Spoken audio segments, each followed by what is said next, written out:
A few years ago when I visited in the Philippines, I went to an AIDS hospice. And so they sat us down in this large room. And I sat down and I waited. I didn't really know what I was waiting for. And all of a sudden I heard this sound of feet shuffling down a hall. As those feet got closer, they entered the room one by one. 13 men and women and 2 little boys came into that room, and they sat down in silence. Nobody said a word to us. And they sat down in a semicircle around us and then just looked at us. And I looked at the young man, the AIDS activist who had brought me to this place, and I kind of was smiling at the people in front of me and kind of out of the side of my mouth going, "What do I do?" And he says, "Say something." And I'm like, "What do I say?" And he's like, "Just say something." And so I'm trying to smile and thinking, God, I don't know what to say. What do you say to people that are dying? What do you say when there's 2 little boys in front of me that are HIV positive and they're going to die? I don't know what to say. I don't know what to do. How do I enter in? How do I carry their burden?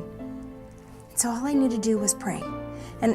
So I started asking the people, how can I pray for you?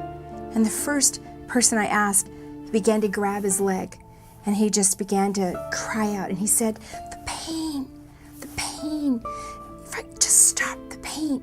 He said, I want to die. I don't care if I go to heaven, I don't care if I go to hell, but I've got to stop the pain. I began to cry. And as I looked at the faces of the people who were in that room with me, every other man and woman began to cry, except for the 2 little kids, and they were just stone-faced. All I could do was just stop and say, let's pray.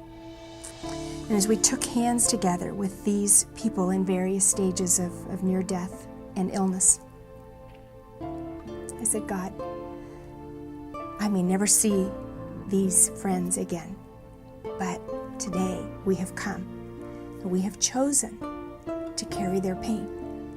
We may never see each other again on the face of this earth, but God, may they know today that we have come to remind them that they are not alone and that there is somebody who cares, and we have chosen to take the pain that they are bearing and carry it on our own shoulders. This is really tough. It's easier for some of you to decide you're going to go be with somebody. You'll sit with them. You'll be with them. But to take that next step of actually letting what is wounding another human being wound you, Jesus modeled for us. It's hard, but it's the best way you can be like Jesus in somebody else's life.